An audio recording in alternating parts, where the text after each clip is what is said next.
Langsung saja ya. Assalamualaikum warahmatullahi wabarakatuh. Selamat pagi dan salam sejahtera untuk kita. Waalaikumsalam warahmatullahi wabarakatuh. Iya, salam sehat untuk teman-teman. Semoga kita semua tetap dalam kondisi sehat walafiat, tidak kurang suatu apapun.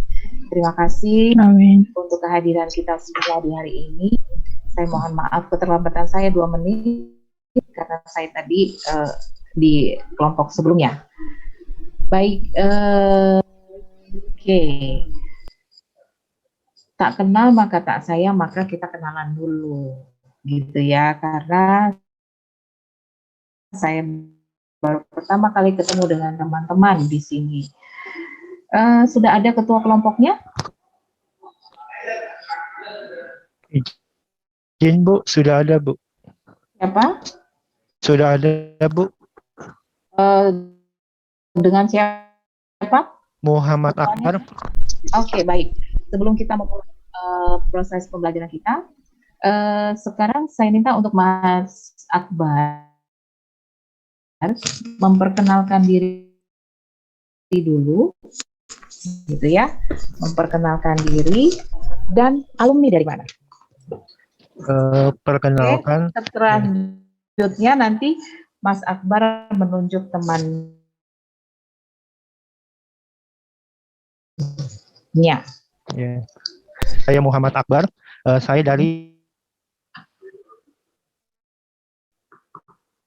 Badan Pengawas Obat dan Makanan RI, BPOM RI, ditempatkan di alumninya dari D3 Politeknik Bandung, Bu. Politek Bandung, ya. Oke. Terima kasih, Bu. Terima kasih. Ya. Lanjut, menunjuk temannya, Mas Akbar. Mbak Grace, boleh. Terima kasih Mas Akbar. Perkenalkan Ibu, nama saya Grace Wilhelmina Latuheru, bisa dipanggil Grace, dari instansi Perpustakaan Nasional Republik Indonesia yang di Salemba. Saya alumni dari D3 Universitas Negeri Padang. Oke. Ya. Selanjutnya Bang Fahri Aulawi, Bu. Ya, terima kasih Grace. Perkenalkan nama saya Fahri Aulawi. Saya dari Perpustakaan Nasional RI yang di Salemba. Saya alumni dari Politeknik LP3I Jakarta. Poltek mana, Mas Alwi? LP3I Jakarta, Bu. Oke. Ya, Bu.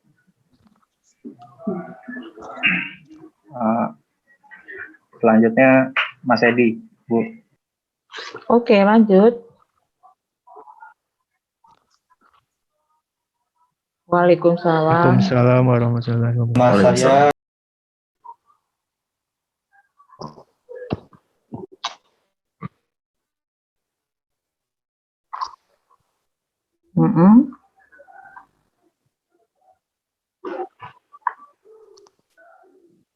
Poltek mana? Punten, Mas Edi. Poltek mana? Oke. Siap. Lanjut.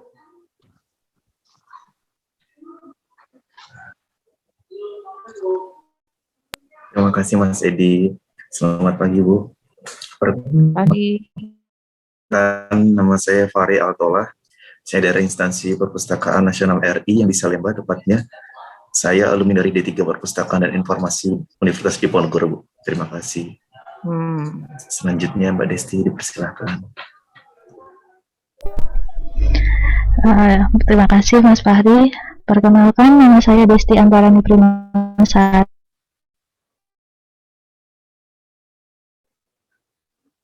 Saya kemudian saya alumni dari D3 UGM.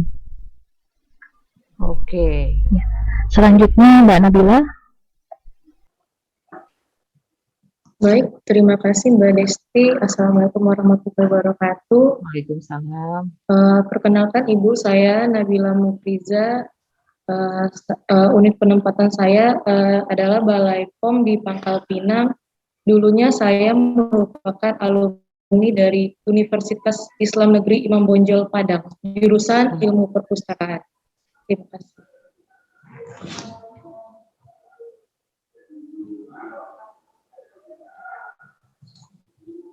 Lanjut. Siapa Mbak Yang ditunjuk tadi, Mbak Nabila? Silakan selanjutnya Mbak Febrian. Terima kasih Mbak Nabila. Perkenalkan, Assalamualaikum warahmatullahi wabarakatuh. Perkenalkan, nama saya Febrian Tri Aryani. Saya dari instansi Perpustakaan Nasional RI, lulusan dari Akper Fatmawati Jakarta, Bu. Selanjutnya silakan Mbak Mila.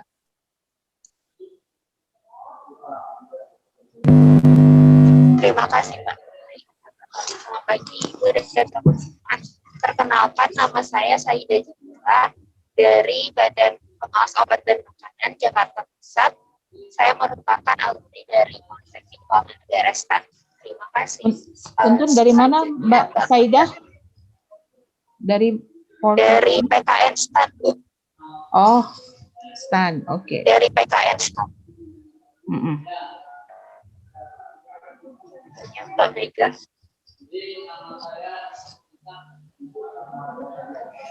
Terima kasih Mbak Mila. Perkenalkan Bu, nama saya Mega Elizabeth Sinorat. Sekarang ditempatkan di BPOM Pusat di Jakarta, alumni PKN STAN. Terima kasih Bu. Oke, baik. Terima kasih teman-teman sudah memperkenalkan diri dan kalian adalah alumni-alumni yang luar biasa. Dan selamat sebentar lagi akan bergabung menjadi seorang PNS. Selamat untuk menjadi CPNS, tetapi harus bisa melewati serangkaian pelatihan dasar yang memang untuk menjadikan teman-teman itu lebih profesional, ya. Oke, terima kasih. Hari ini kita masuk kepada agenda 3, ya. Agenda 3 yaitu memahami tentang kedudukan dan peran. Kedudukan dan peran PNS dalam NKRI. Oke.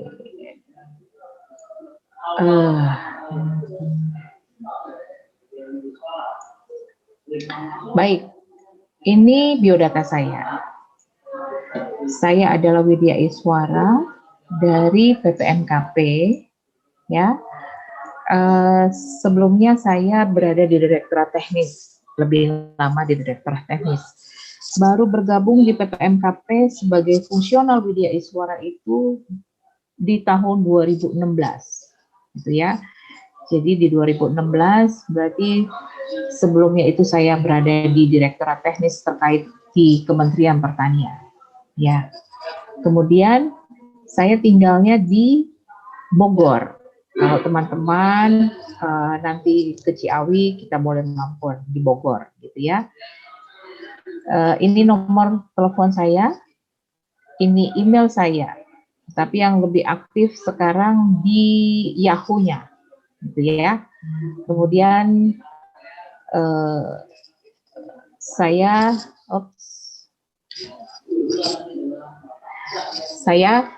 sudah berkeluarga, sudah berkeluarga, memiliki 1 putri, 2 putra, ya. Seperti itu perkenalannya. Kalau saya alumninya dari Universitas Sumatera Utara untuk S1-nya, S2-nya dari IPB. Gitu ya. Oke, baik. Nah, harapannya teman-teman sudah menyelesaikan MOC. Sudah membaca, teman-teman?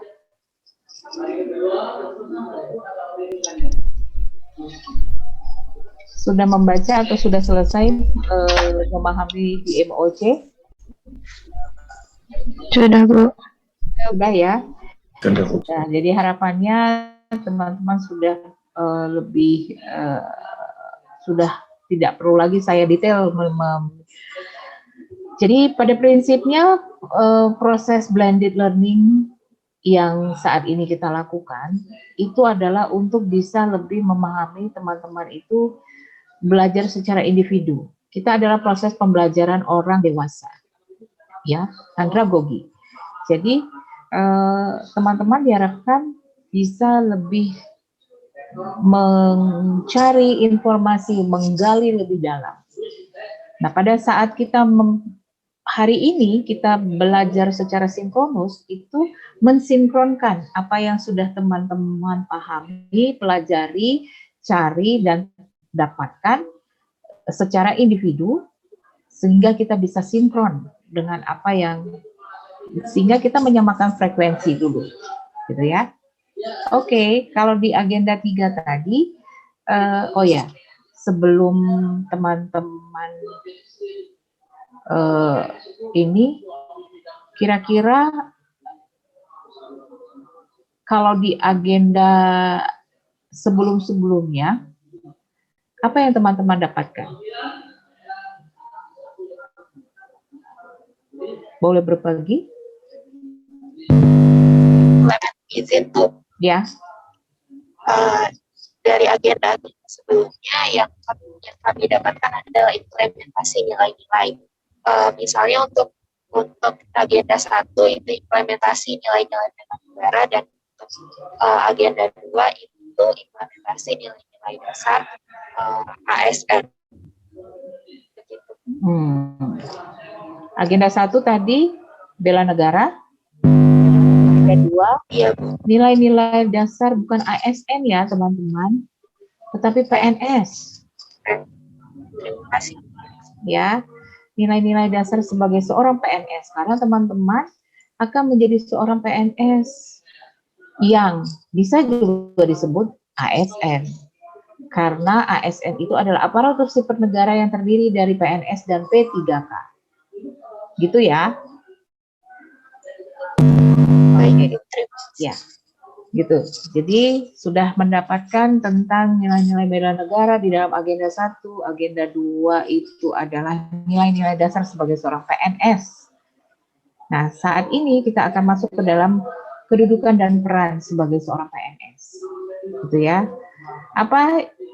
Ada berapa mata pelatihan yang ada di dalam kedudukan dan peran? Kalau Mas Aulaiwi, Mas Fahri lah. Susah soalnya Fahri ada 2 ya? Ya, Bu. Iya. Ya, itu dia. Oke, silakan. Apa saja yang ada Kedudukan ASN ya, Bu ya. Jadi, mata pelatihan yang terdapat di dalam kedudukan dan peran PNS dalam NKRI. NKRI, Bu ya. Jadi peran ASN itu sebagai perencana, pelaksana, dan pengawas, Bu, penyelenggara tugas umum pemerintahan dan pembangunan nasional, Bu. Oke. Ya, Bu. Pelaksana, perencana, terus Pengawas penyelenggaraan tugas, pengawas. Bu. Iya, Bu. Peran ASN, Bu. Itu peran ASN. Ya, Bu. Terus ada tugas ASN juga, Bu. Tugasnya apa?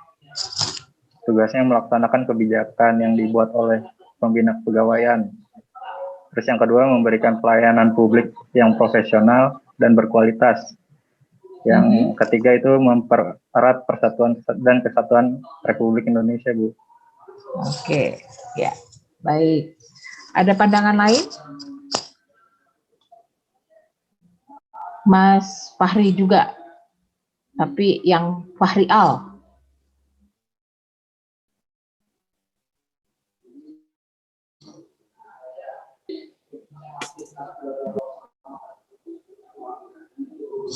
Sebentar, Bu. Oke.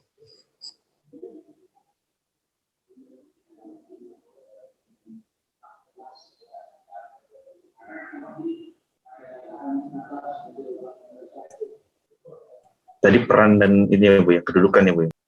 Ya, kedudukan dan peran di dalam kedudukan dan peran PNS dalam NKRI itu ada berapa mata pelatihan yang akan kita dalami bersama?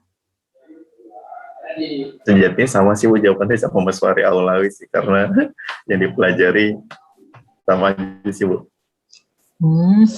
OPA-nya sama ya? Ya, Satu lagi deh, Mas Edi, mangga Mas.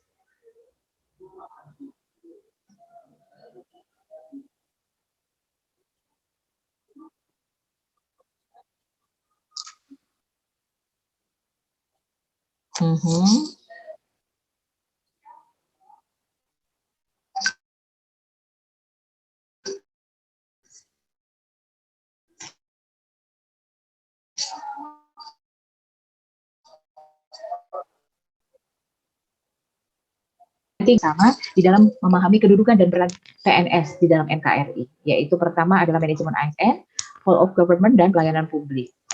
Kaitannya tadi yang sudah disampaikan oleh Pak Mas Fahri Au dengan Mas Fahri Au itu adalah fungsi sebagai fungsi ASN.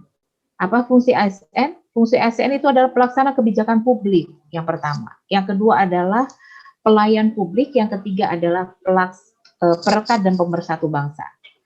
Kalau di dalam fungsi yang pertama, itu adalah pelaksana kebijakan publik, di dalam kedudukan dan peran itu dikaitkan dengan manajemen ASN. Gitu ya. Fungsi kita sebagai pelaksana kebijakan publik itu diatur di dalam manajemen ASN. Yang kedua, sebagai pelayan publik, ya itulah di dalam kedudukan dan peran kita juga adalah di dalam pelayan publik. Yang ketiga adalah perekat dan pemersatu bangsa, yaitu whole of government, gitu ya, supaya sama-sama kita pahami bersama.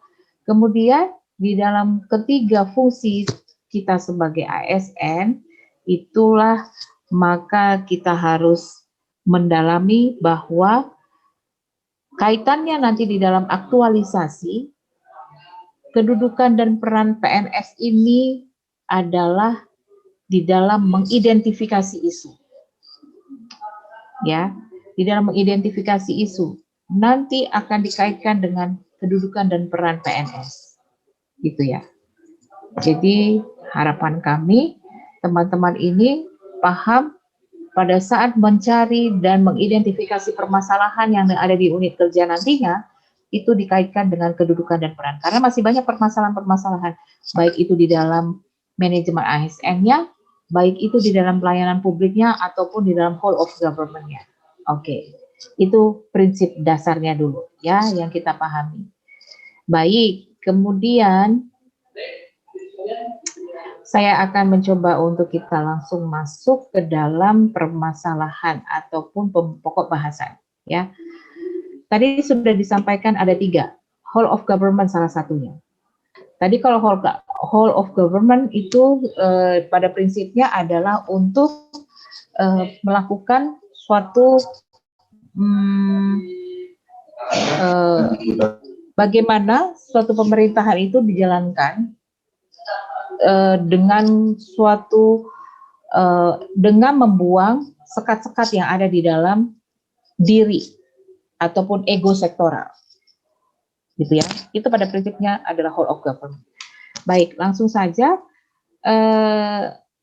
Whole of government itu adalah suatu layanan lembaga pelayanan publik, baik itu lintas batas, respons pemerintah terpadu, pendekatan formal dan informal, yang harapannya untuk mencapai tujuan bersama.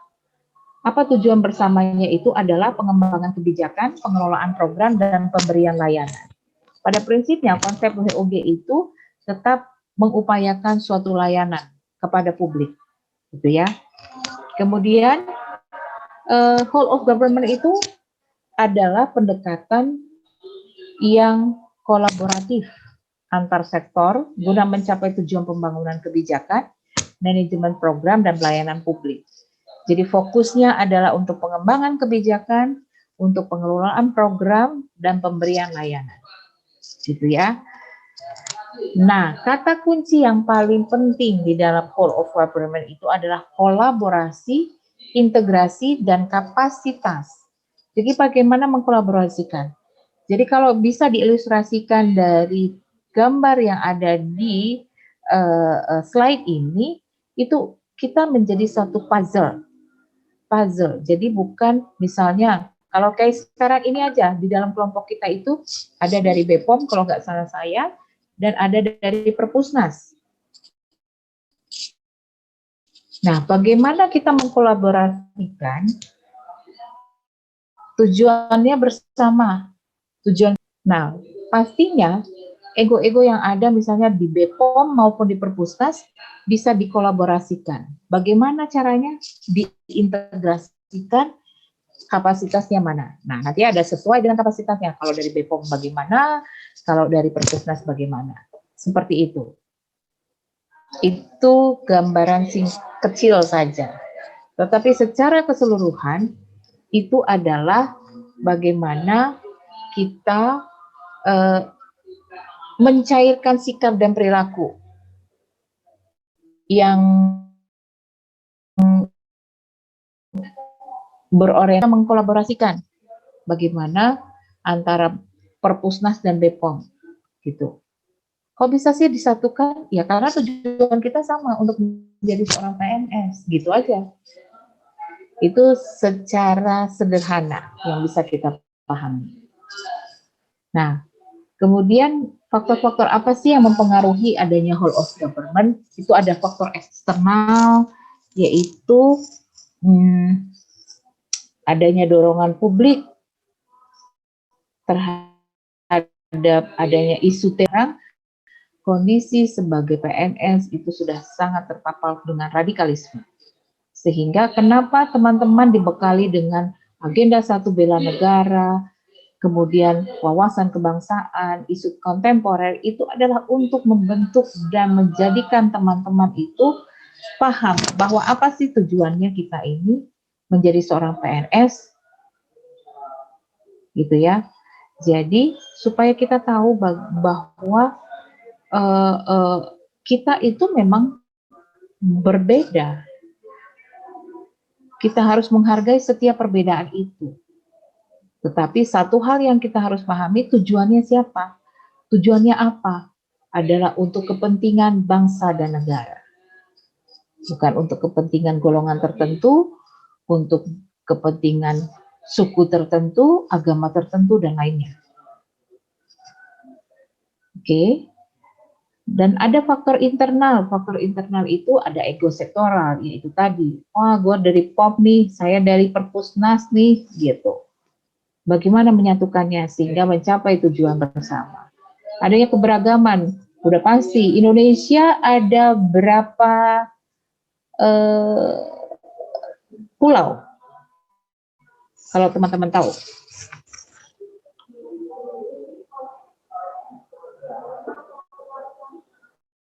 Halo.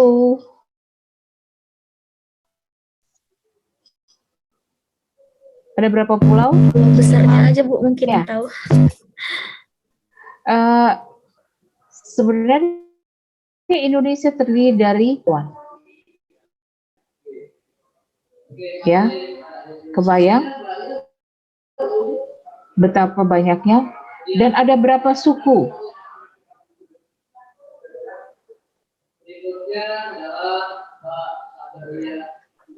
Coba Mbak Saidah bisa menyampaikan berapa suku yang ada di Indonesia?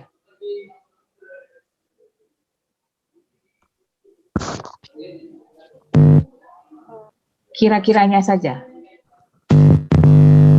Kira-kira ribuan. Baik, Mbak Saidah bilangnya ribuan. Pulaunya banyak, tetapi sukunya itu ada 400-an. Lebih kurang ya, gitu. Belum lagi bahasanya. Satu suku aja bisa bahasanya beda-beda, gitu ya. Nah, bagaimana kita harus bisa menyatukan seperti itu di tengah keberagaman? Maka kita harus belajar menghargai keberagaman. Dan itulah menjadi penting kenapa kita harus bisa memahami prinsip whole of government itu sendiri. Ya. Dan apa manfaatnya WOG? Manfaat WOG itu adalah untuk berfokus kepada outcome, ya. Kemudian WOG itu membuat pemerintah lebih mampu menangani atau menangani tantangan kebijakan yang kompleks. Kemudian bagaimana implementasi kebijakan tidak hanya terpadat pada satu instansi, dan juga bagaimana mendorong pencegahan terhadap masalah yang mungkin berkembang lebih lanjut. Jadi itu tujuannya atau manfaatnya itu adalah untuk efisiensi, baik itu biaya, kemudian untuk sharing informasi, untuk mengurangi pemborosan, kemudian untuk memberikan lingkungan kerja yang berdaya saing, untuk mengurangi duplikasi pekerjaan. Nah, banyak hal yang bisa menjadi manfaat daripada whole of government itu sendiri, ya. Oke. Kemudian apa saja sih praktek WOG itu? Praktek WOG itu bagaimana penguatan koordinasi antar lembaga atau membentuk lembaga koordinasi khusus atau membentuk gugus tugas yang kita sudah sering kita lihat adalah saat ini adalah gugus tugas penanganan COVID. Ya. Itu terdiri dari berapa sektor atau kementerian lembaga? Kira-kira kalau teman-teman tahu. Pasti orang POM juga tahu nih, ya. Mas Edi? Ya, kesehatan. Kemensos, ya betul. BPOM sendiri? Ya, BPOM, Bu. BPOM. Ya. Kemudian BNPB? Iya, masuk. Nah, kan itu sudah sangat banyak ya, lebih dari 2. Bagaimana mengkolaborasikan sekian banyak itu? Sehingga buktinya sekarang penanganan COVID, Satgas COVID itu sangat memahami perannya. Karena mereka tahu tujuannya apa. Tadi kan dari awal sudah disampaikan bahwa whole of government itu adalah bagaimana tujuannya. Ilustrasi sederhana saja, ya. Prinsip dasar adalah whole of government itu antara ayah dan ibu di dalam keluarga. Kalau ayah dan ibu tidak punya tujuan yang sama, apa yang terjadi?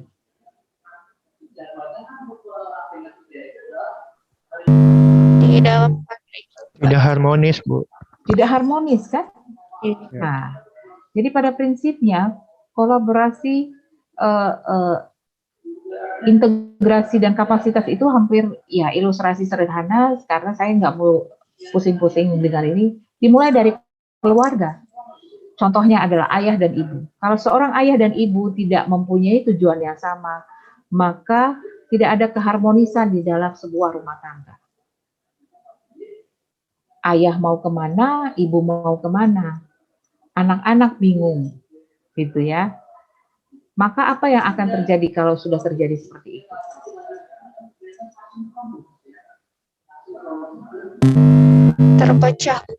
Terpecah, berpisah pun jadi mungkin, kan? Maka tidak tercapai tujuan. Maka pada prinsipnya whole of government itu adalah mencapai tujuan bersama.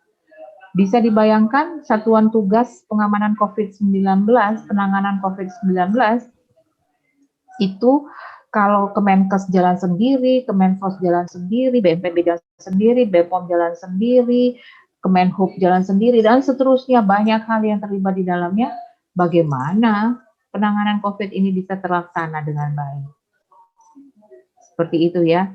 Kita akan terus saja pandemi ini masih kita belum tahu kapan berakhir. Maka itu perlu tujuan yang sama, yaitu ya. Jadi itu praktek-praktek WOG. Kalau ini adalah contoh di dalam penerapan WOG secara sektor pariwisata, di mana sesuai dengan kapasitasnya di situ akan ada keterlibatan perhotelan, UMKM, PU, pendidikan, sosial, dan seterusnya. Ya. Apa tantangan daripada praktek WOG? Yaitu kita harus memahami kapasitas SDM atau institusi yang ada. Ya, Kapasitas SDM dan institusi-institusi yang terlibat itu dalam WOG itu tidak sama, sehingga bagaimana perbedaan kapasitas ini menjadi kendala yang serius gitu ya ketika pendekatan whole of government. Kemudian ada nilai budaya dan organisasi.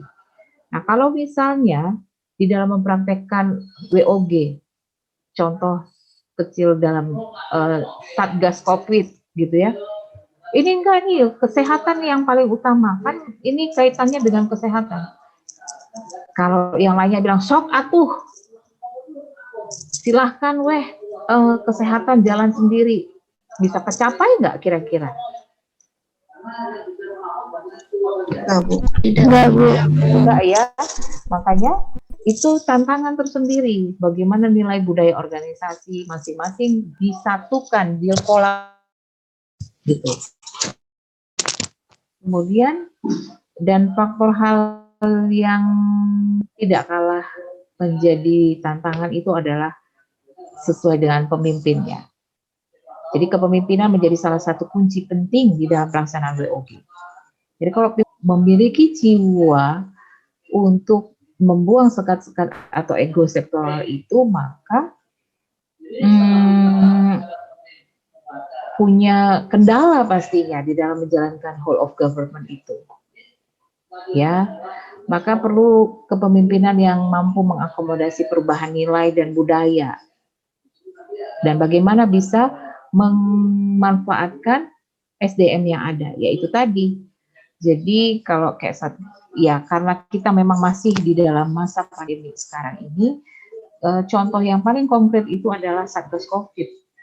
Kalau misalnya bagaimana pimpinannya di sana, ketua Satgas mengelola ataupun mengatur SDM-nya, baik itu dari Kemenkes, dari dari unit-unit kerja yang lainnya. Pada saat kondisi memang untuk penanganan kesehatan, maka yang berperan utama adalah bidang kesehatan. Kalau dalam hal penanganan bantuan dan segala macamnya ya BNPB. Bagaimana dengan vaksinnya? Silahkan BPOM dan yang lain-lainnya. Kan seperti itu. Menempatkan sesuai dengan kapasitasnya. Gitu ya. Jadi seorang pimpinan itu menjadi kunci di dalam whole of government. Kemudian bagaimana praktek WOG di dalam pelayanan publik yang diatur dalam Permenpan nomor 63 tahun 2003, itu ada pelayanan terpadu satu atap, pelayanan terpadu satu pintu, pelayanan gugus tugas, pelayanan tugas fungsional, pelayanan terpusat. Nah, seperti itulah praktek-praktek WOG yang sudah diatur di dalam pelayanan publik. Di dalam Permenpan nomor 23. Kemudian apa yang menjadi persyaratan di dalam melakukan whole of government ini menurut Shergold itu harus memahami budaya dan filosofi, bagaimana menggabungkan dan mengadaptasikan nilai-nilai whole of government ke dalam budaya yang dianut. Kemudian bagaimana cara kerja yang baru, harus bisa expertise, fleksibel, kooperatif. Kalau nggak kooperatif ya susah dong, karena kita bukan terdiri dari kepala yang sama. Nah, makanya harus bisa kooperatif. Bukan hanya menunggu, itu kan udahlah nanti dikerjakan oleh Kementerian Kesehatan, udahlah nanti BPOM ini aja, atau misalnya BNPB, ya nantilah. Kalau nggak ada yang kooperatif, nggak bisa jalan. Nah, kemudian bagaimana mempunyai akuntabilitas dan reward. Harus transparan, objektif, memiliki komitmen, dan seterusnya. Kemudian pengembangan kebijakan, mendesain program dan pelayanan. Jadi college approach melalui pendekatan kolegial dalam pengambilan keputusan. Ini persyaratannya di dalam melakukannya. Nah, e-government itu merupakan suatu bentuk penggunaan teknologi informasi yang sudah dilakukan pemerintah untuk meningkatkan hubungan antar pemerintah dengan pihak lain. Ya, fungsinya untuk meningkatkan mutu layanan publik, di mana manfaatnya dengan memanfaatkan teknologi sehingga terbentuk kepemerintahan yang bersih, transparan, dan memenuhi perubahan secara efektif. Ya, itu fungsinya. Manfaatnya itu adalah memperbaiki kualitas layanan dari pemerintah kepada stakeholder. Kemudian meningkatkan transparansi kontrol dan kemudian mengurangi secara signifikan total biaya dan administrasi. Tadi sudah disampaikan apa manfaat daripada WOG ini adalah untuk efisiensi biaya, untuk zero waste, untuk mengurangi pemborosan seperti itu ya.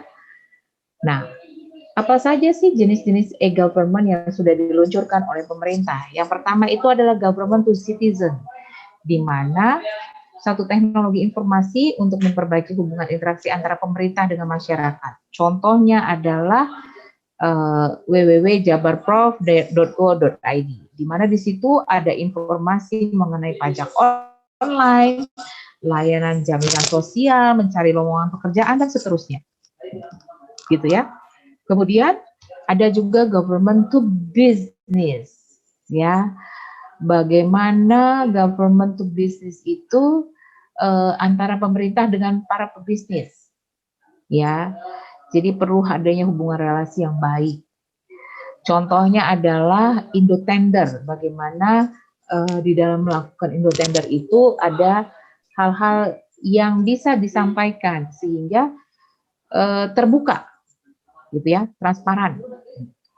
Jadi kemudian government to government, ya, jadi G2G. Bagaimana hubungan pemerintah dengan pemerintahan yang lainnya. Contohnya Embassy of Indonesia. Jadi bagaimana kita mengenal embassy. Oh, di mana saja sih embassy kita ada? Dari embassy itu bagaimana hubungan dengan pemerintah setempat di negara lain, gitu ya. Kemudian government to employee. Bagaimana antara pemerintah dengan para pegawai pemerintah atau pegawai negeri untuk meningkatkan kinerjanya. Contohnya adalah www.sdm.ku.go.id. Jadi kalau ada go-nya itu biasanya punya pemerintah, government. Ya. Nah, itu adalah jenis-jenis e-government. Oke, adakah pertanyaan yang ingin disampaikan mengenai whole of government?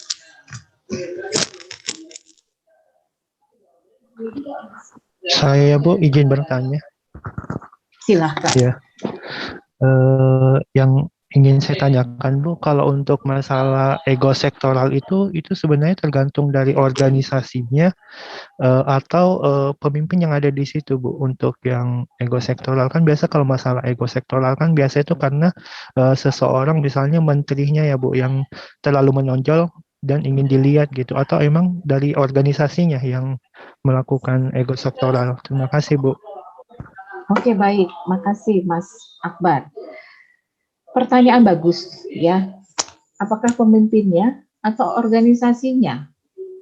Nah, kalau tadi kita sudah bahas sebelumnya, yang menentukan ataupun yang bagaimana kendala ataupun tantangan di dalam melakukan whole of government itu tidak terlepas daripada pemimpinnya juga, gitu ya. Jadi makanya ini sering terjadi hal-hal yang tidak tercapai karena pemimpinnya nggak paham. Dia hanya ingin menonjolkan lebih dulu, maka contoh kasus di dalam Satgas COVID kan tidak diambil hanya dari contoh dari Kemenkes aja gitu. Maka ya, kalau kemarin ribut-ribut kok nggak ngomong sih Kemenkes yang sebelumnya terus dan segala macamnya, Karena memang dia menempatkan sebagai kapasitas, karena udah tahu kolaborasinya itu harus seperti itu, tidak harus dia yang ke depan, karena sudah ada ketuanya yang sudah menempatkan diri. Nah, kadang-kadang itu yang kita kurang paham terhadap masyarakat. Masyarakat terlalu menuntut, ini kan tugasnya ini. Tidak. Sehingga itu yang harus kita edukasi kepada masyarakat. Kalau dari sektoralnya, ya itu tadi. Maka teman-teman sebagai seorang calon pegawai negeri sipil harus paham bahwa sudah tidak lagi harus terikat dengan sektor-sektor. Jangankan satu bidang beda kementerian, satu beda bidang aja coba. Apakah teman-teman bisa melihat sudah berapa lama teman-teman ada di lingkungan unit kerja masing-masing? Saya pikir sudah ada 6 bulan ya. Dari Januari toh? Iya, Bu. Ya, betul, Bu. Ya. Iya, Bu. Ya, udah ada 6 bulan. Bisa nggak ngelihat bahwa masih ada ego di dalam unit-unit kerja? Maka diharapkan teman-teman ini bisa menjadi agen perubahan. Agen perubahan yang membawa warna yang lebih baik. Sehingga dibekalilah teman-teman bahwa sebagai seorang PNS, itu harus kita pahami adalah tujuannya untuk memberikan layanan. Sehingga ego kita itu bahkan di ego bidang ataupun unit, ataupun nggak usah sektor udah gede ya, beda kementerian misalnya, beda bidang aja, itu harus kita lepaskan. Artinya bukan juga menjadi satu warna, tetapi itu tadi yang kayak menyusun puzzle. Bagaimana puzzle itu tersusun sehingga terbentuklah suatu bentuk yang indah. Karena kita tidak bisa kerja sendiri. Dan kita juga tidak bisa mengatakan bahwa saya yang lebih berperan. Enggak, kapasitasnya. Semua punya porsi. Yang tadi itu tadi. Atau contoh, sebuah kendaraan atau sepeda lah. Kalau skrup yang kecil aja, kan ada fungsinya. Kalau itu tidak ada, itu bisa membahayakan keseluruhan. Nah, artinya sesuai dengan kapasitasnya.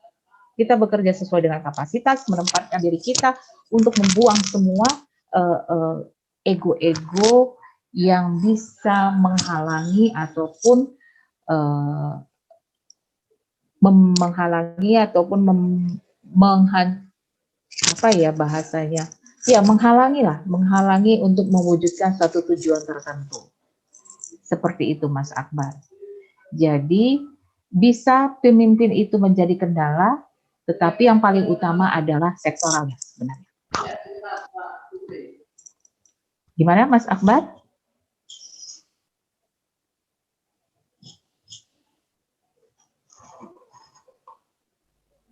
Cukup? Ya, oke, Bu. Terima kasih banyak, Bu. Oke, baik. Baik, kita lanjut lagi ya ke dalam pelayanan publik. Nah, pelayanan publik tadi kan itu menjadi fungsi kita sebagai seorang ASN, pelayanan publik. Nah, kalau di sini saya boleh bertanya kepada teman-teman, siapa yang tupoksinya yang langsung berkaitan dengan publik? Kalau kayak tadi teman-teman BPOM itu ada yang Mas Akbar, tupoksinya apa? Keuangan, Bu, izin. Bagian keuangan. Bagian keuangan. Oke. Kalau Mas Fahri Al?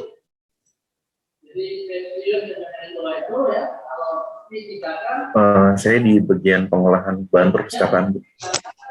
Kenapa? Saya di bagian pengolahan bahan perpustakaan, Bu. Pengolahan bahan perpustakaan ya, berarti oke. Di dapurnya, Ibu, lebih tepatnya. Dapurnya ya, belum nggak langsung ini masih penyajiannya. Oke, kalau Mas Edi.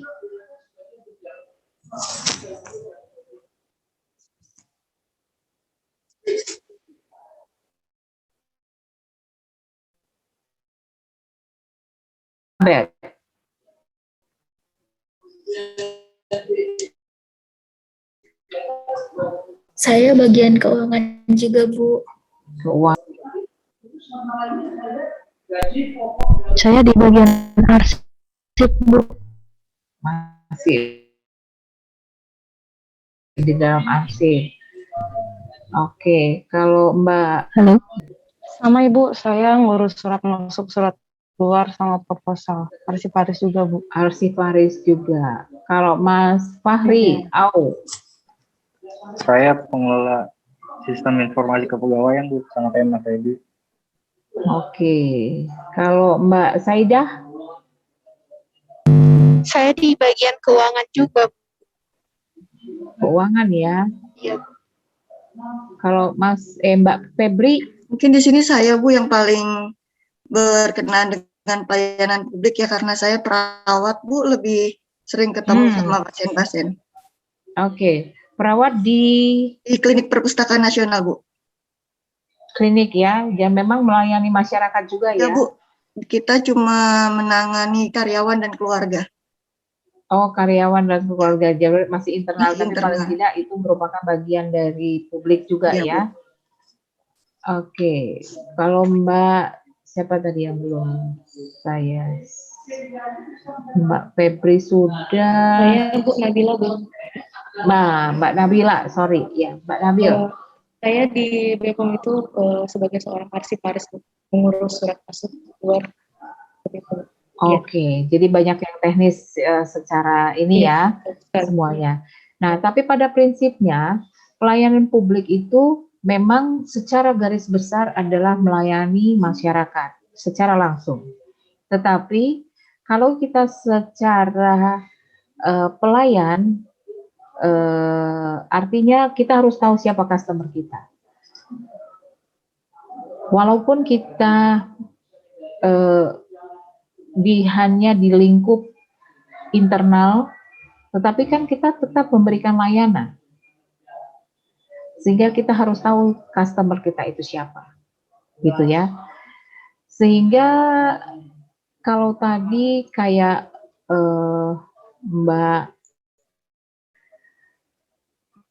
Mbak Tri ya, Mbak Febrian ya tadi. Perawat? Benar? Bu. Betul. Saya lupa. Ya. Ya.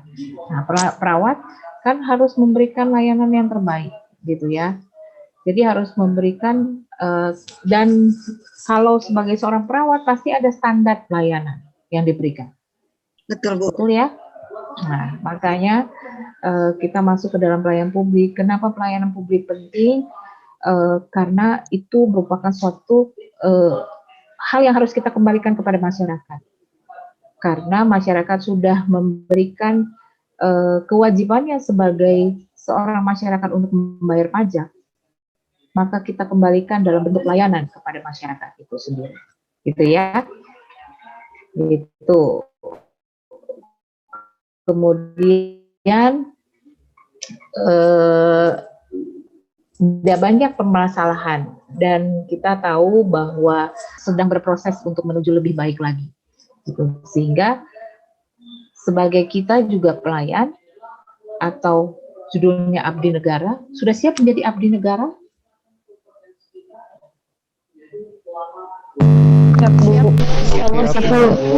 Ya, kalau sebagai pelayan ataupun abdi negara itu harus tahu mengabdikan kepada siapa? Kepada bangsa dan negara melalui masyarakat dengan memberikan layanan terbaik, gitu ya. Oke.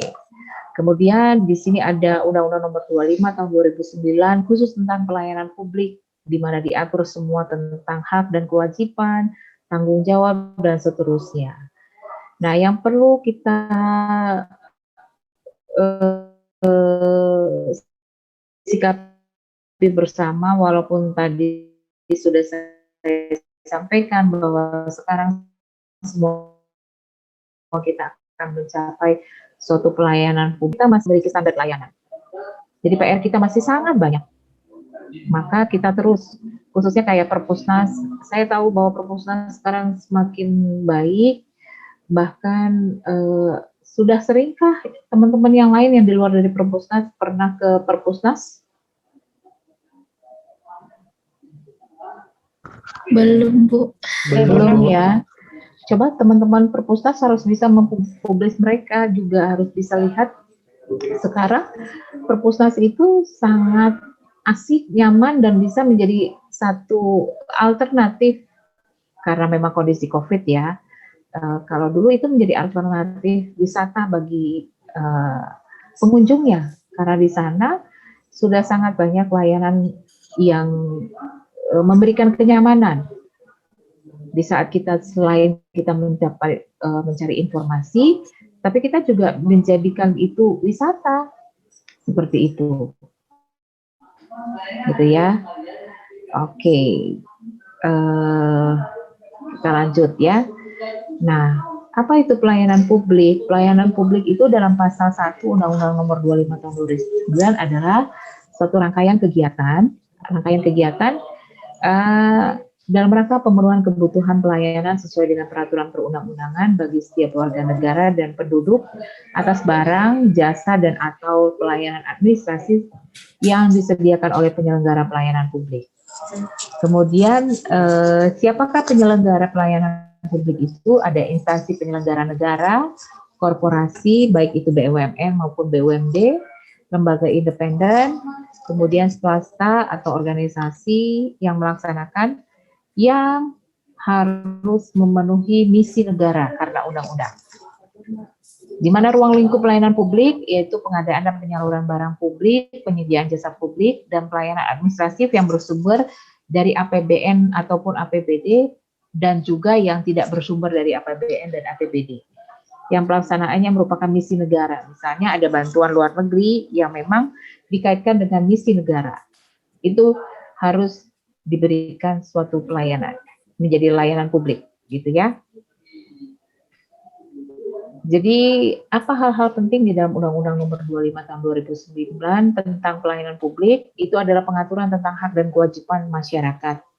Kemudian pengaturan tentang maklumat pelayanan dan sistem informasi pelayanan publik, dan juga pengaturan tentang pengawasan penyelenggaraan pelayanan dan pelanggaran hukum. Nah, kalau ada hal-hal yang berkaitan dengan layanan publik yang tidak sesuai, itu bisa melakukannya dan melaporkannya. Yang menjadi pengawasnya internal dan eksternal itu adalah ombudsman. Ya, kemudian bisa juga dari DPRD, masyarakat memberikan masukan kepada lembaga pengawasan pelayanan publik, gitu ya. Itu. Kemudian pengaturan ancaman sanksi bagi para penyelenggara pelaksanaan pelayanan publik berupa teguran tertulis, kemudian menjamin penyediaan pelayanan publik yang berkualitas, kemudian memberikan lindungan bagi setiap warga negara. Siapakah unsur-unsur pelayanan publik? Ada penerima layanan, ada organisasi penyelenggaranya, dan kepuasan pelanggan. Ya, ini ada beberapa paradigma pelayanan publik. Kalau Old Public Administration itu pelayanan administrasi. Kemudian ada New Public Management, pelayanan berorientasi pada profit atau keuntungan. Kemudian New Public Service itu negara menyiapkan pelayanan yang dibutuhkan oleh masyarakat. Nah, ini juga yang harus dipahami. Tidak hanya sebagai yang langsung ke dalam pelayanan publik, ada azas-azas pelayanan publik yang tertera dalam pasal 4 Undang-Undang Nomor 25. Ada kepentingan umum, kepastian hukum, kesamaan hak, keseimbangan hak dan kewajiban, dan seterusnya. Ya, ini adalah azas. Nah, dasar penyelenggara pelayanan publik itu adalah hak dan warga negara, kemudian diselenggarakan dengan pajak warga negara. Tadi sudah saya sampaikan untuk tujuan strategis, memenuhi kebutuhan warga negara, dan melindungi warga negara. Nah, ini prinsip. Kalau prinsip itu berarti wajib kali ya. Prinsip pelayanan publik itu ada 9. Nah, prinsip pelayanan publik itu ada partisipatif, transparan, responsif, tidak diskriminatif, mudah dan murah, efektif dan efisien, aksesibel, akuntabel, berkeadilan. Nah, kalau kita lihat dari prinsip pelayanan publik ini, itu juga ada terdapat di dalam apa? Dalam apa, teman-teman?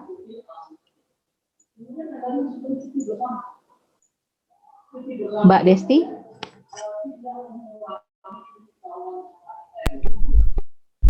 Iya, Bu. Kalau dilihat dari prinsip pelayanan publik, ini ada partisipatif, transparan, responsif. Nah, apa yang sudah teman-teman pelajari juga, bahwa ini juga ada di dalam pelajaran yang sudah lewat. Prinsip akuntabilitas ya, Bu. Ya, Prinsip akuntabilitas ya. prinsip akuntabilitas, atau ini semua juga tertera di dalam nilai-nilai dasar di dalam agenda 2 yang sudah teman-teman pelajari kemarin. Benar apa benar? Kan kemarin, kalau kemarin di agenda 2 saya Iya, Bu. Iya. Agenda 2 kemarin dari siapa? Nasrullah. Pak Nasrullah. Pak Nasrullah, Ibu. Oke, Pak Nasrullah pasti saya yakin juga udah menyampaikan. Ya, apa sih yang ada di dalam nilai-nilai dasar itu? Akuntabilitas, nasionalisme. Ya, akuntabilitas ada transparan nggak? Nilai transparan. Ada, Bu. Ada, Bu. Ada, Bu. Kalau tidak diskriminatif, itu terdapat di nilai apa? Di nilai-nilai dasar. Nasionalisme ya, Bu. Nasionalisme, Bu. Nasionalisme, oke. Kalau efektif dan efisien, nilai apa? Komitmen mutu, Bu. Komitmen mutu, ya. Kemudian akuntabel sudah pasti. Berkeadilan, Akuntabel sama anti korupsi. Anti korupsi.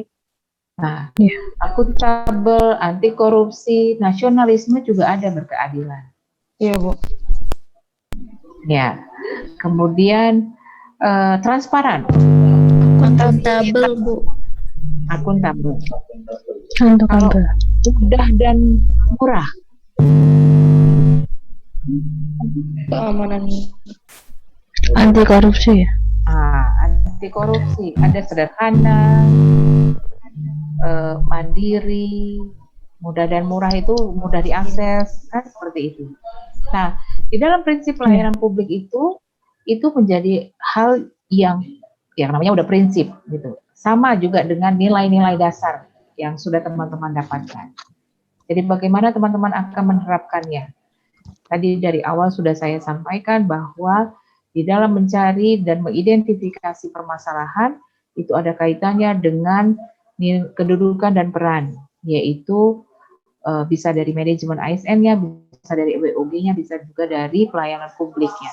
Nah, kalau dilihat dari seperti ini, pasti akan banyak sekali permasalahan yang terdapat di dalam unit kerja kita masing-masing. Bagaimana nanti teman-teman mengidentifikasinya dan mengaitkannya dengan agenda 3 ini. Gitu ya. Oke. Ini adalah prinsip pelayanan publik. Nah, bagaimana pola pikir ASN sebagai pelayan publik? Ada nilai dasar. Nilai dasar sudah didapatkan tuh kemarin, nilai-nilai dasar. Jujur, kalau jujur itu ada didapat di dalam nilai apa? Anti korupsi. Anti korupsi. Apalagi? Akuntabel, Bu. Akuntabilitas. Kemudian apalagi? Etika publik. Nah, kalau santun, Etika publik, Bu. jadi harapannya teman-teman sudah mulai memiliki pola pikir sebagai seorang ASN yang memiliki nilai-nilai dasar sebagai seorang PNS. Kemudian kode etik dan kode perilaku itu ada juga yang mendasari kita.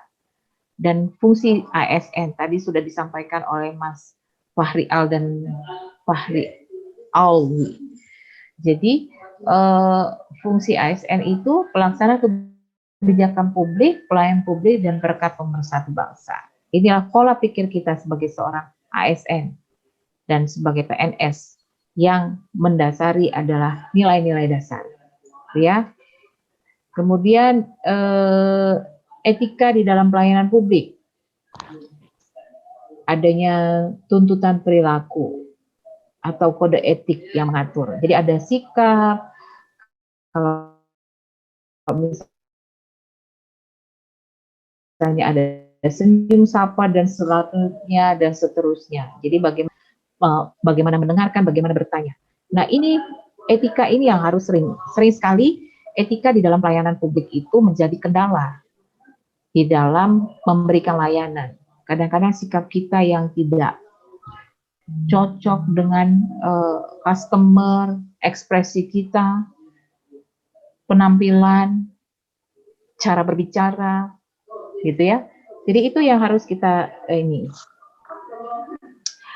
Oke, di dalam pelayanan publik, ada hal yang ingin ditanyakan? Izin bertanya, Bu. Ya, silakan, Mas. Siapa ini? Akbar, Bu. Oh ya, oke, Mas Akbar, mangga. Bu, salah satu tugas kita sebagai ASN kan sebagai pelayanan publik. Ketika publik tidak terpuaskan itu, apakah saya bisa mengatakan bahwa kita sebagai ASN itu gagal atau bagaimana, Bu? Terima kasih. Itu dia. Jadi terkadang gagal atau tidak itu apa indikatornya? Coba saya boleh bertanya, boleh dibantu nggak? Gagal atau tidak itu indikatornya apa? Pemenuhan standar pelayanan itu. Pemenuhan, berarti ada ukurannya. Dari mana kita tahu kita gagal atau tidak? Dari sudut pandang ya, Bu. Ada standar.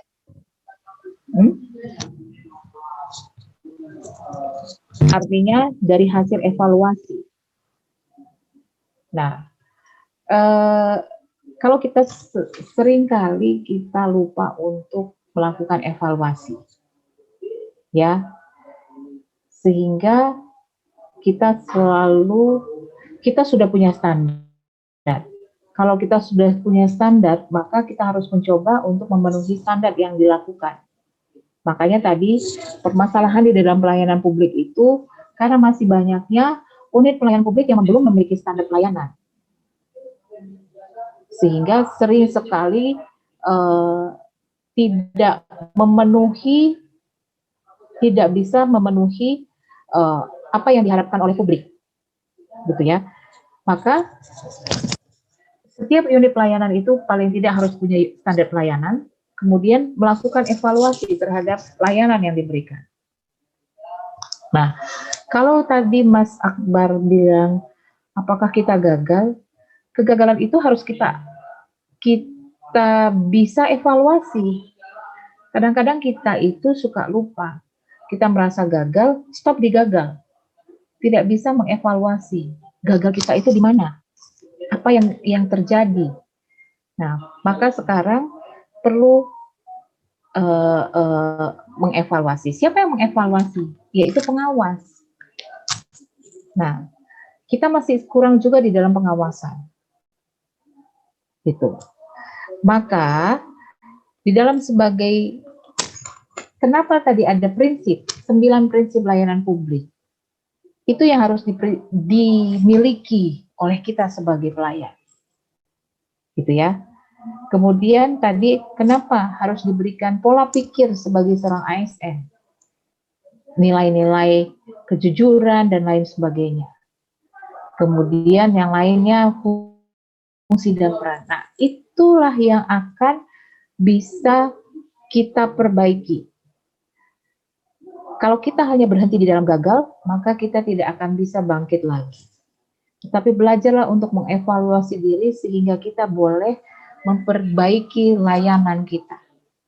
Sehingga kata gagal itu bukan untuk dijadikan momentum untuk itu harusnya menjadi momentum bagi kita untuk bisa memperbaiki, bukan untuk stagnan di situ. Ah ya udah, gua gagal. Sudah. So, selanjutnya gimana? Emang kita kalau nggak belajar mengevaluasi diri, kemudian tidak bisa, tidak mau, bukan tidak bisa, tidak mau kadang-kadang. Kita itu sudah stagnan, oh udahlah kita gagal. Enggak. Jadi artinya kalau saya tadi untuk menjawab apa yang disampaikan Mas Akbar tadi, bahwa kalau kita tidak bisa memenuhi layanan, marilah kita mengevaluasi. Sebenarnya apa sih? Apakah kita karena belum kita memenuhi standar pelayanan, kemudian kita tidak bisa mengevaluasi diri kita, atau ya itu tadi, kita hanya menganggap kita gagal, tetapi kita tidak mau memperbaiki diri. Itu. Jadi pada prinsipnya sebuah pelayanan itu harus punya standar layanan, kemudian bagaimana untuk memenuhinya. Dan itu juga yang kembali kita lakukan, bagaimana mengedukasi masyarakat. Tidak hanya menuntut, kalau dia tahu haknya, tetapi kan dia harus tahu kewajibannya. Maka etika di dalam memberikan layanan itu juga sangat penting. Karena masyarakat itu tidak hanya ingin dilayani cepat, tapi bagaimana kita beretika. Gitu ya. Itu saya pikir, Mas Akbar.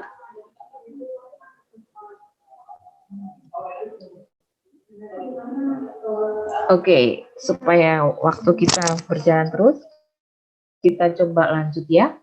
Untuk manajemen ASN, apa yang dipahami tentang manajemen ASN? Manajemen ASN ini adalah tata kelola aparatur sipil negara, di mana aparatur sipil negara itu terdiri dari PNS dan P3K, gitu ya. Ini kita harus pahami hak dan kewajiban sebagai seorang ASN. Hak kita itu adalah seperti ini. Apa yang membedakan kita PNS dengan P3K?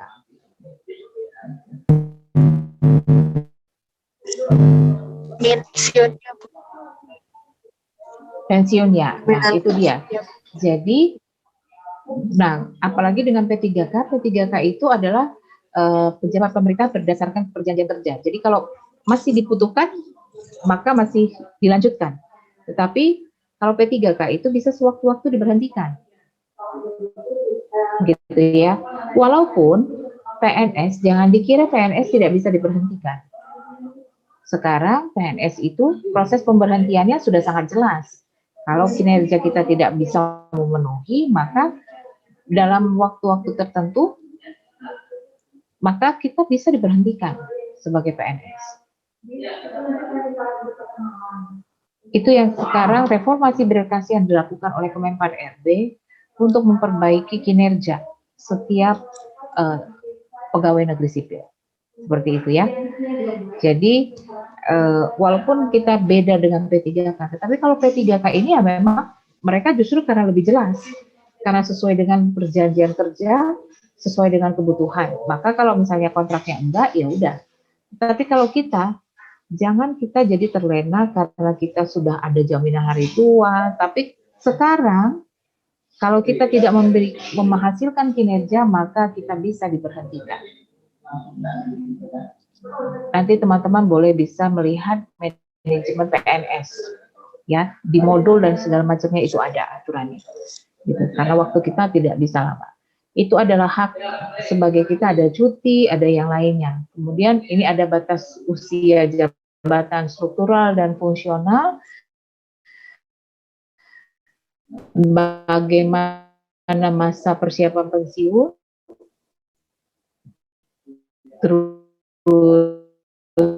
ini adalah aturan-aturan dan seterusnya. Kemudian ini bisa dibaca teman-teman untuk pangkat-pangkat yang ada. Kemudian, nah ini juga menjadi pengembangan kompetensi. Pengembangan kompetensi itu bagi setiap PNS itu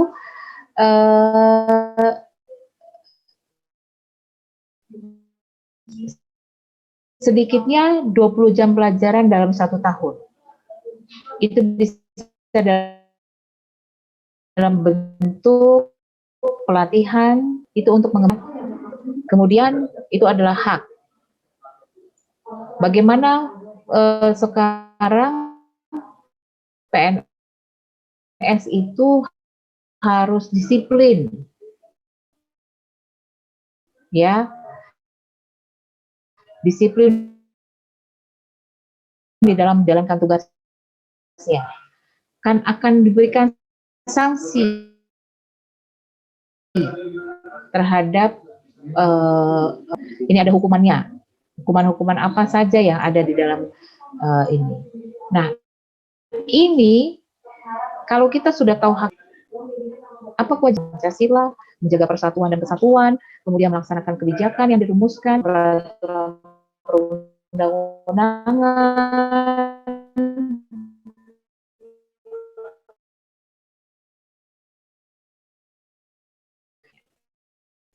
gitu ya.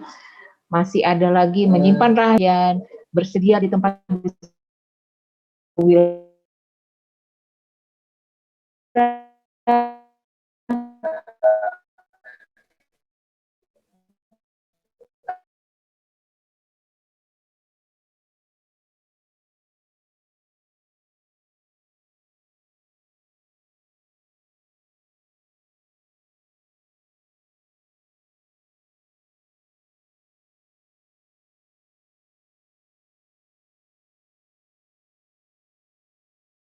Recording in progress.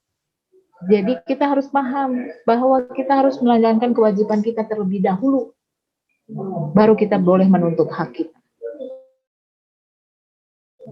Terkadang kita suka lupa, kita menuntut hak kita dengan cepat, tanpa kita mengevaluasi apakah kita sudah menjalankan kewajiban kita sebagai seorang PNS. Gitu ya. Jadi di dalam manajemen ASN ini diatur sedemikian rupa apa yang menjadi hak dan kewajiban kita. Gitu ya. Oke. Yang menjadi dasar yang lainnya juga itu adalah kode etik dan kode perilaku yang menjadi nilai sebagai seorang ASN. Ya, melaksanakan tugas dengan jujur dan seterusnya. Ada 12 kode etik dan kode perilaku. Gitu ya. Kemudian yang tidak kalah penting adalah prinsip dasar merit system. Bagaimana merit system itu sudah dilakukan dalam reformasi birokrasi, di mana tidak di dalam merit system itu kualifikasi, jadi baik itu promosi, seleksi promosi, kemudian kenaikan pangkat dan seterusnya itu berdasarkan merit system, yaitu berdasarkan kualifikasi, kompetensi, dan kinerja, tanpa membedakan latar belakang politik, ras, warna kulit, agama, asal-usul, jenis kelamin, status pernikahan, umur, dan kondisi kecatatan. Jadi itu dia, semuanya itu di dalam manajemen ASN adalah dengan merit system, gitu ya. Jadi ini juga hal yang penting bagi yang berkaitan dalam mengelola manajemen ASN itu. Ada KASN, Komisi Aparatur Sipil Negara, di mana fungsinya adalah mengawasi pelaksanaan norma dasar kode etik. Jadi kalau nggak mengikuti norma dasar, tidak menerapkan kode etik, kode perilaku, dan menerapkan merit system, maka itu bisa dilaporkan kepada KASN. Dan dia sebagai lembaga pengawas. Kemudian kalau Kemenpan RB itu mengawal pelaksanaan merit system, terus memberikan rekomendasi terhadap kinerja. Yang mengatur kinerja kita itu adalah Kemenpan RB. Yang berikutnya adalah Badan Kepegawaian Nasional. Badan Kepegawaian Nasional semua bukan hanya mengeluarkan NIP. NIP itu dikeluarkan oleh Badan Kepegawaian, tetapi semua data-data kita yang terkait dengan kita sebagai PNS itu ada di dalam Badan Kepegawaian Nasional. Dan yang terakhir adalah Lembaga Administrasi Negara. Itu adalah lembaga yang mengatur bagaimana meningkatkan kompetensi sebagai seorang PNS. Di dalam pelatihan dasar ini, itu kita merujuk kepada Lembaga Administrasi Negara yang mengatakan bahwa sebelum menjadi seorang PNS, maka teman-teman harus mengikuti pelatihan dasar yang mendasari teman-teman untuk menjadi seorang PNS. itu adalah tugas lembaga administrasi negara sebagai lembaga yang ditunjuk untuk mengatur dalam peningkatan dan pengembangan kompetensi sebagai seorang PNS. Nanti kalau teman-teman mau naik jabatan atau seterusnya, itu diatur di dalam peraturan lembaga administrasi negara. Gitu ya. Kemudian pola karir ini bisa dibaca sendiri. Ya, itu yang bisa saya sampaikan. Kira-kira ada hal-hal yang ingin disampaikan atau ditanyakan tentang manajemen ASN?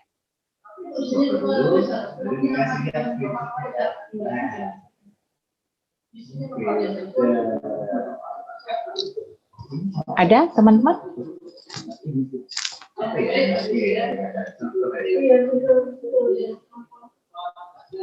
Oke, saya pikir nggak ada. Jadi hari ini teman-teman sudah dapat melakukan sinkronisasi atau sinkronus di dalam proses pembelajaran untuk pemahaman melengkapi apa yang sudah teman-teman pelajari di dalam MOC dan modul dan informasi-informasi yang teman-teman dapatkan di laman-laman yang ada di Google atau apapun juga, gitu ya. Jadi nanti hari ini ada ada penugasan, Ada kendala di saat membuka di LMS atau di Kolabjar? Iya Bu, bentuknya belum Bu. Oke. Iya. Baik, tadi ada nomor telepon, nanti mungkin bisa saya, ketuanya Mas Akbar, tolong nanti diwaakan ke saya, supaya saya bisa men-share tugasnya di WA. Iya, siap Bu. Ya. Oke Bu.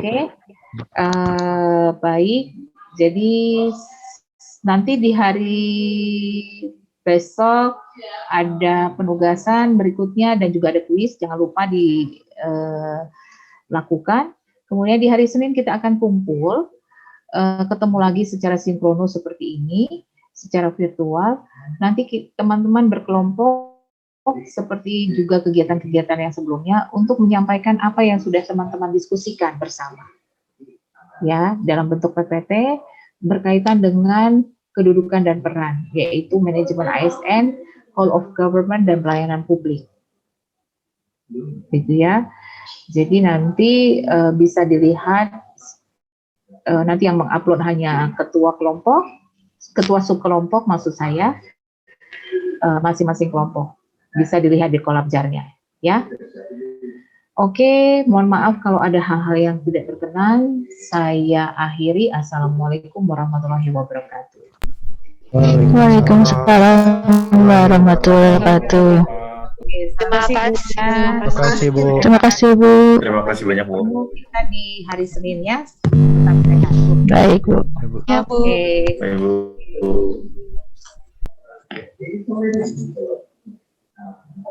Mbak Lev.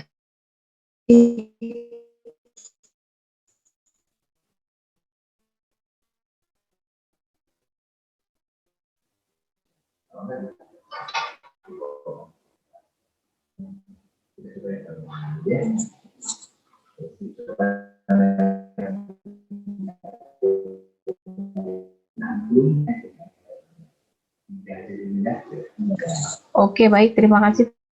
Ya, saya izin live duluan karena saya baik Bu. Baik Bu. Berikut ya. Oke, terima kasih. Terima kasih Bu. Recording stopped. Mbak Levi.